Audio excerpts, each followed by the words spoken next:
In the heart of a small mythical village, cradled by the verdant hills and enigmatic forests that whispered age-old secrets, I, John, lived a life deeply rooted in the earthy tones of clay and the rhythm of the potter's wheel. My hands, coated in the dust of creation, shaped more than just pottery. They sculpted the simple joys of my days in this close-knit community. My wife, Amy, a woman whose hands healed with the herbs she lovingly tended, shared this life with me, our souls intertwined like the ivy on our cottage walls. It was a day like any other, or so it seemed, with the sun casting long shadows through the trees and the air filled with the scent of wildflowers. Amy had left at dawn, her basket empty and her spirit eager, to forage for medicinal herbs in the forest. Our village, steeped in folklore and tradition, often relied on her knowledge of nature's remedies. Meanwhile, I was left to manage the whims of the clay and the demands of an upcoming village festival where my pottery would be showcased. As the afternoon waned, the unexpected sound of footsteps approached my workshop. Through the open door, framed by hanging ivy, entered a woman, a stranger, her presence a stroke of color against the green backdrop. She introduced herself as Alara, a traveling storyteller whose tales breathed life into the relics she carried. One such relic, a necklace with a broken clasp, lay in her hand, a family heirloom, she explained, that needed mending. Compelled by her story and the intricate beauty of the artifact, I agreed to help. The necklace, silver with an amber center, held stories of its own, resonating with the whispers of the past. As I examined the clasp, Alara leaned over the work table, her eyes reflecting the tales she carried in her heart. It was in this innocent moment, as my fingers worked the delicate metal, that Amy returned. The scene before her, a husband and a mysterious woman, close in the confines of a sunlit workshop, was a visual whisper of betrayal. Her basket hit the ground, herbs scattering like green flames, her expression a mixture of shock and heartbreak. "Amy," I began, my voice a mix of surprise and desperation as I stood, dropping the necklace onto the table. But the words tangled like the vines outside, insufficient and too late. The air thickened with misunderstanding, the kind that seeped into the crevices of a once solid love as Amy's eyes darted from me to Alara. Her voice, when it broke the silence, was sharp, a shattered glass of emotions. "What is this, John?" Each word was a step back, her trust receding with her. Desperation clawed at my throat, the need to explain pressing against the confusion that wrapped itself around us. "She's just a traveler seeking help," I pleaded, the truth as clear and fragile as the glass vases lining my shelves. But the seed of doubt, once planted, is a relentless sprout. Amy didn't hear the sincerity in my voice, or perhaps the hurt was too loud for her to listen. With a final look that carved a line between us, she turned, leaving me with the echo of her pain and the ruins of a moment misunderstood. As the door closed behind her, the silence was louder than any story Alara could tell. Left in the shadow of an innocent encounter turned tragic, I knew the days ahead would be a journey, not just to mend a necklace, but to restore a trust that was the true family heirloom we both needed to cherish. This day, marked by the echoes of folklore and the stumbles of human emotions, was just the beginning. As the village's evening shadows grew longer, so did the path to reconciliation, winding and obscured in the mists of the mystical forest that had seen stories unfold for generations. In the fading light of day, the house that had once echoed with laughter now resonated with the heavy silence of strained hearts. As I stood at the threshold of our small, ivy-covered home, the pottery shards scattered across my workshop seemed to mirror the fragments of our once-whole relationship. The air was thick with the remnants of the confrontation that had just torn through the fabric of our lives. Amy's eyes, usually so full of warmth and understanding, had turned cold and distant, reflecting a storm of jealousy and hurt.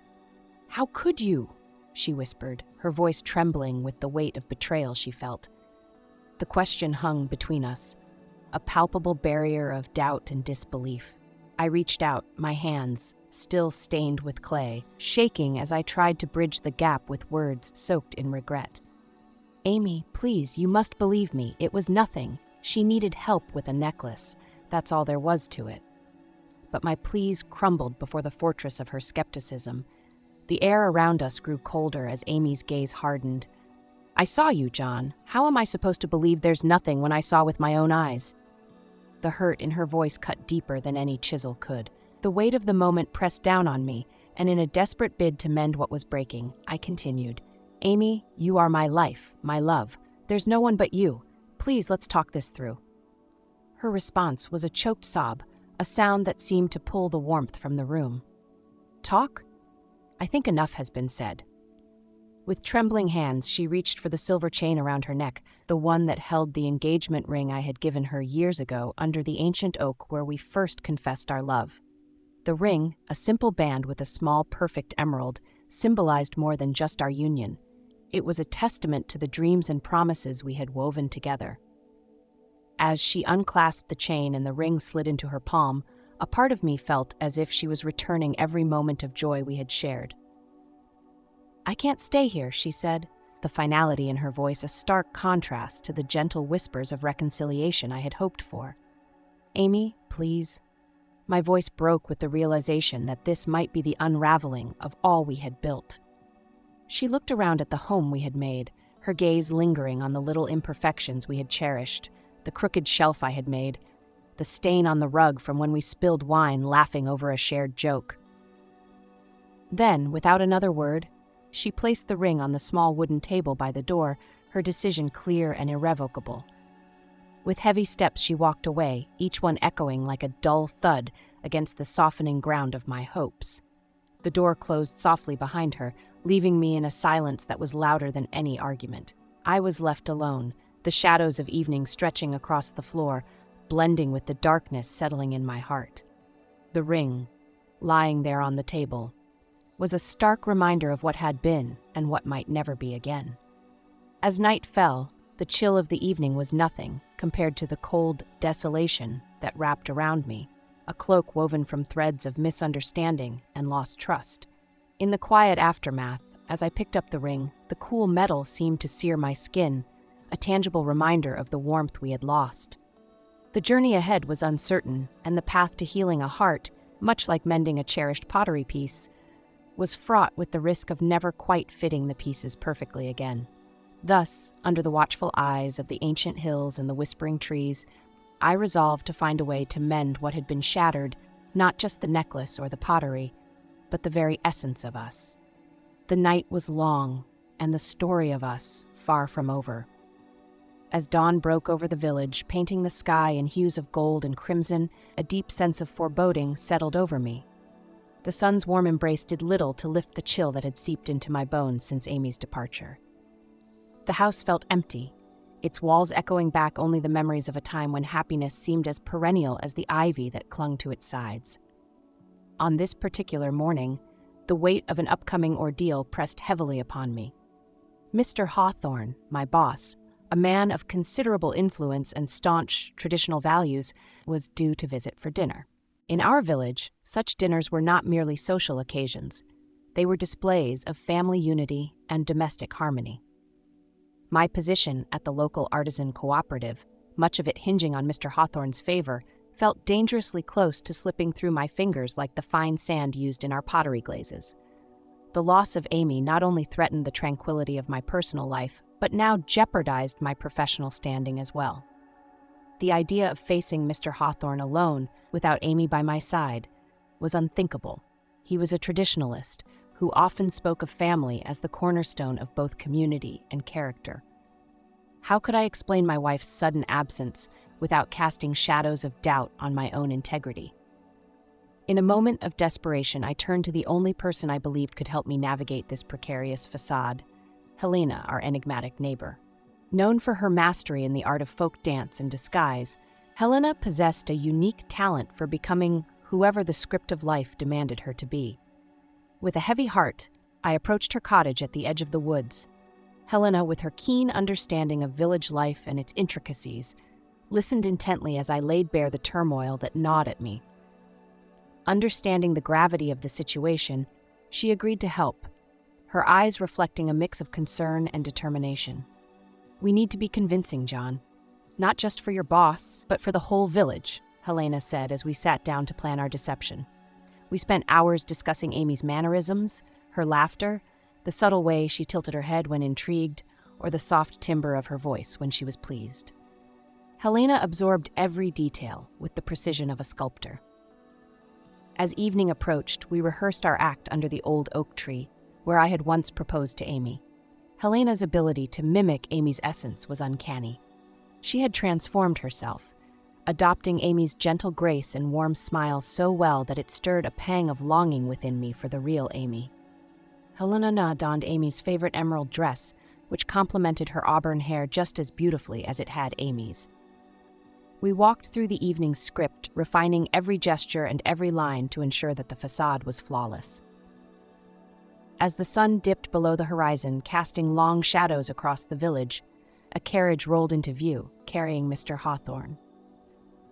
My heart raced as Helena, now the spitting image of Amy, took my arm, and together we walked towards the impending dinner that held more than just my career in the balance.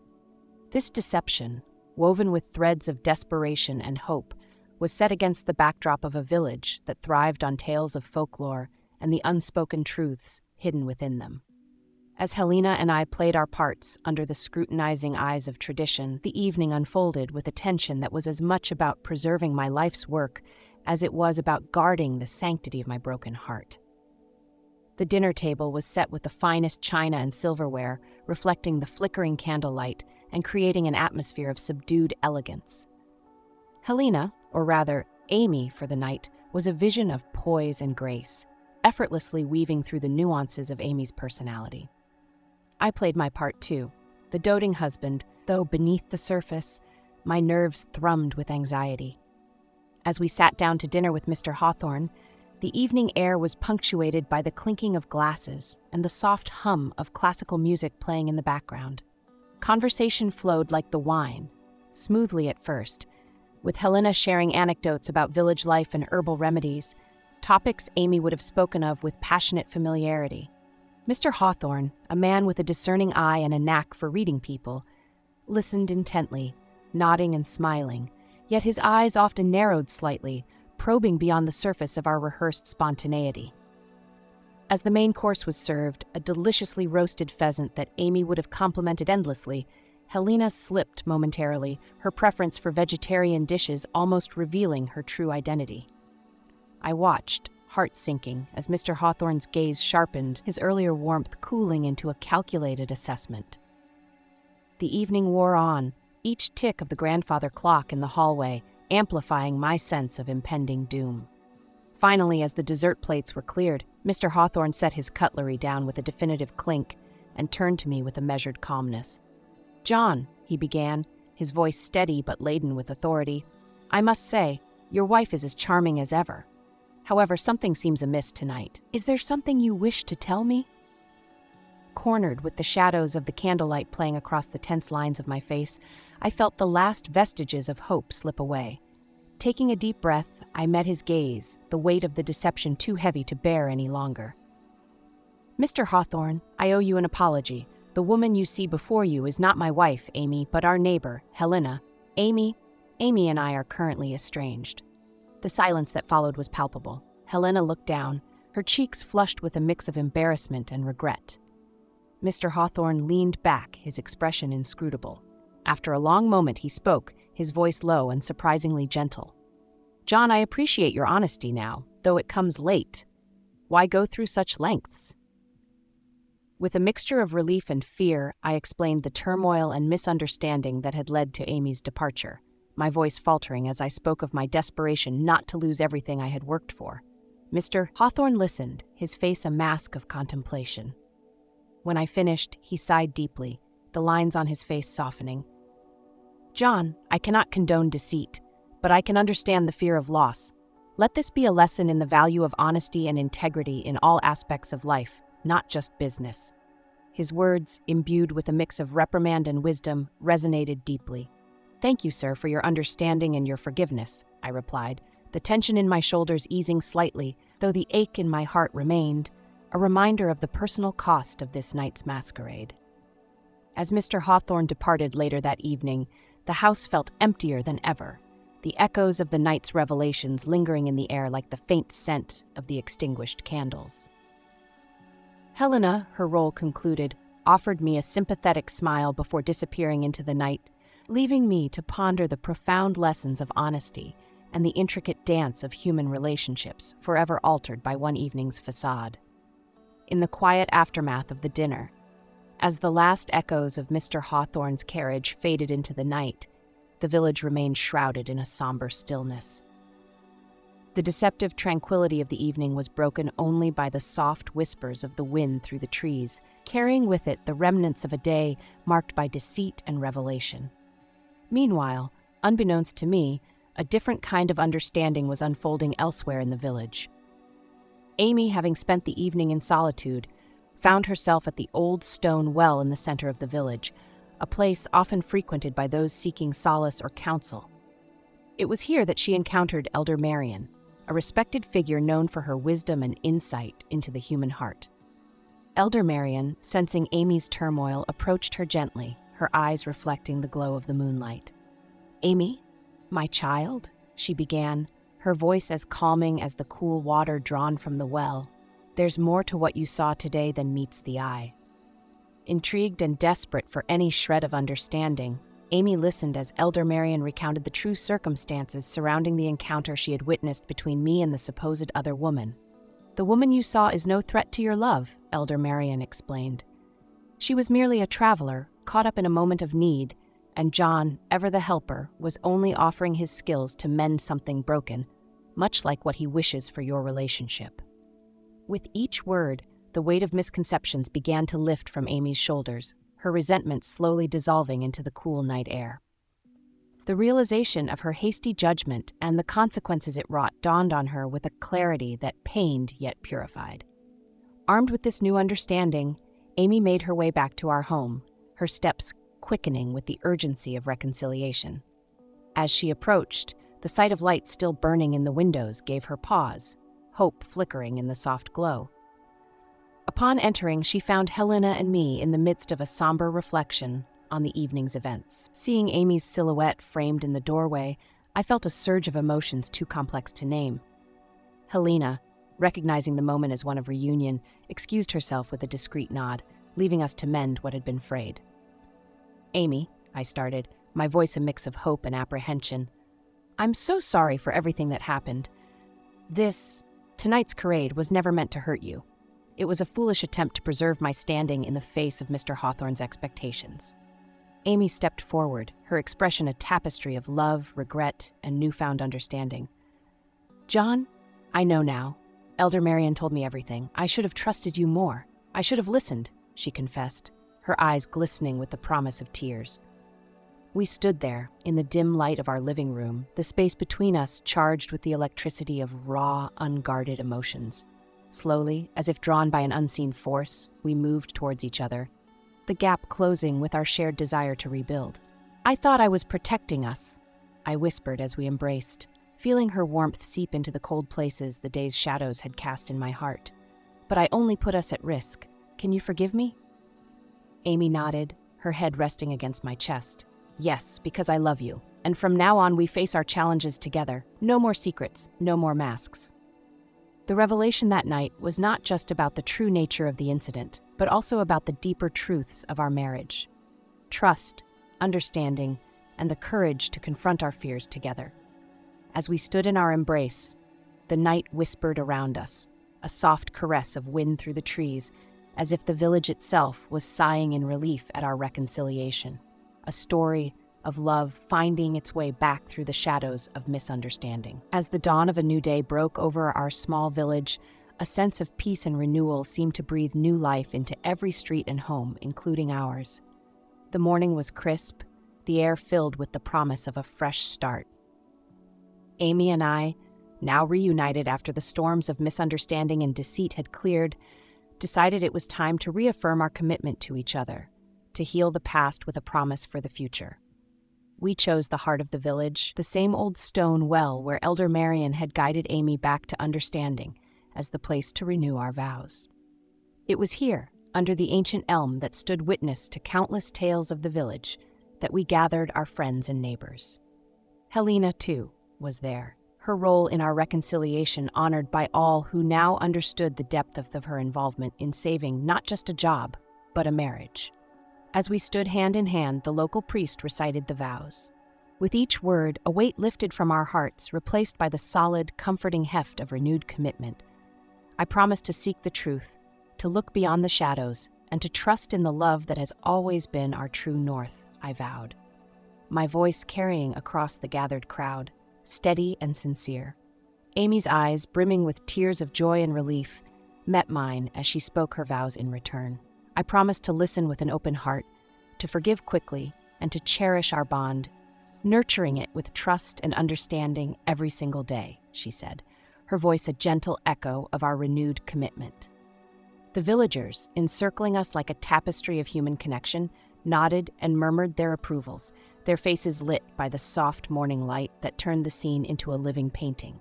Helena, standing among them, was given a moment to speak, and she used it to remind us all of a vital piece of village wisdom. Not all is as it appears under the moonlit shadows, Helena began, her voice ringing clear in the morning air.